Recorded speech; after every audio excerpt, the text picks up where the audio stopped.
এসো আমরা কিছু নতুন শিখি।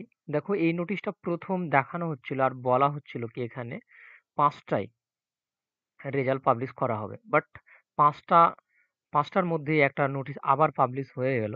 এই নোটিশটা ফুল প্রুফ রয়েছে। কি কখন রেজাল্ট পাবলিশ করবে আর এটা অফিসিয়ালি রয়েছে। এই নোটিশটা কখনো মনে হচ্ছিল কি এটা ফেকও ভাব লাগছিল। দেখো এটাকে ৫টায় বলেছিল কি রেজাল্ট পাবলিশ হওয়ার কথা।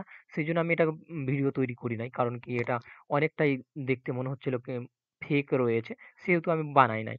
বাট সাকসেসফুলি ৫টায় যখন বাজে তো ৫টার পর আমি এই ৫টাতেই ভিডিওটা তৈরি করছি। তো এই নোটিশটা দেখবা যদি পুরো পড়ে দেখো তো কখন রেজাল্ট পাবলিশ হচ্ছে, কটার সময় হচ্ছে সমস্ত কিছু A to Z ক্লিয়ার রয়েছে আর এটা অফিসিয়ালি রয়েছে।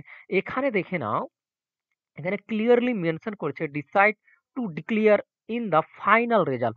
দেখো হয়তো আমার কলমের এইটা দেখাচ্ছে না, দেখো আমি ঘিরে দিচ্ছি। ফাইনাল রেজাল্ট ২০২৪ দেখতে পাচ্ছ?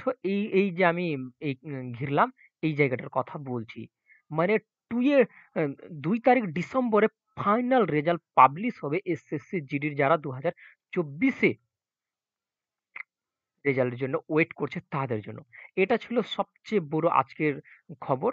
তো আমি দেখো অফিসিয়ালি যখন জানতে পারি তখন কিন্তু আমি পাবলিশ করেছি ভিডিওটা। এই মতোই নাকি যখন আসলাম আর যে পেলাম আর ভিডিও রিলিজ করে দিলাম। দেখো আমি এটা পেয়েছি অনেকক্ষণ আগে পেয়েছি এটাকে। বাট আমি এটার উপর ভিডিও এইজন্যও বানাইনি। কারণ এটাতে কিছু, কিছু জায়গা ছিল যেটা সন্দেহর এ জায়গা ছিল কি না এটা অফিসিয়ালি নয়। এটা অনেক কিছু হতে পারে এখানে। ঠিক না? তো সেইজন্য আমি এটাতে ভিডিও তৈরি করি না। তো দেখো এটা ফুল ভিডিও পেয়ে গেলাম। এবার শান্তি থেকে ২ তারিখকে ওয়েট করো।